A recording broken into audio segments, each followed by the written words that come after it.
ஹதீஸுகளும் நமக்கு கூறி வருகிற செய்திகள் என்னவென்றால், உங்கள் சகோதரர்களுக்கு மத்தியில் அவர்களுக்கு நீங்கள் நல்லது செய்ய வேண்டும் என்பது மட்டுமல்ல, நீங்கள் அவர்களுக்கு என்றைக்கும் தவறிழைக்காதவர்களாக இருக்க வேண்டும்.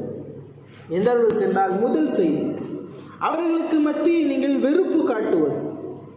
ஏதேனும் ஒரு தவறுகள் ஒரு முஸ்லிம் மற்றொருவரோ யாரோ ஒருவர் செய்துவிட்டால் அதை தன் மனதிற்குள்ளேயே பூட்டி வைத்து கொண்டு என்றோ ஒரு நாள் அவரை பழிவாங்குவது ஒரு இஸ்லாமியனுடைய குணம் அல்ல. இது ஒரு கருத்து. இரண்டாவது கருத்து, பொறாமைப்படுதல். பிறருக்கு கிடைத்த நன்மைகளை தாமும் பெற வேண்டும் என்ற பெயர் அவாவை கொள்வது பொறாமை. இன்னும் அவருக்கு இப்படி கிடைத்து விட்டது, இவருக்கெல்லாம் இப்படி கிடைக்கிறது என்று தம் மனதில் தோன்றுவதும் பொறாமை என்கிறது இஸ்லாம். பொறாமை எதில் கொள்ளலாம்? இரண்டு விஷயங்களை தவிர பொறாமைகள் இல்லை. லா ஹஸது இல்லா இஸ்னத்தை, இரண்டு விஷயங்கள் மட்டுமே பொறாமைப்பட வேண்டும். அதில் ஒன்று, ஒருவர் கல்வியை கற்றார், கல்வியை கற்று அதை மக்களுக்கு போதிக்கிறார். அதை பார்த்து ஒருவர் பொறாமைப்படலாம். எப்படி?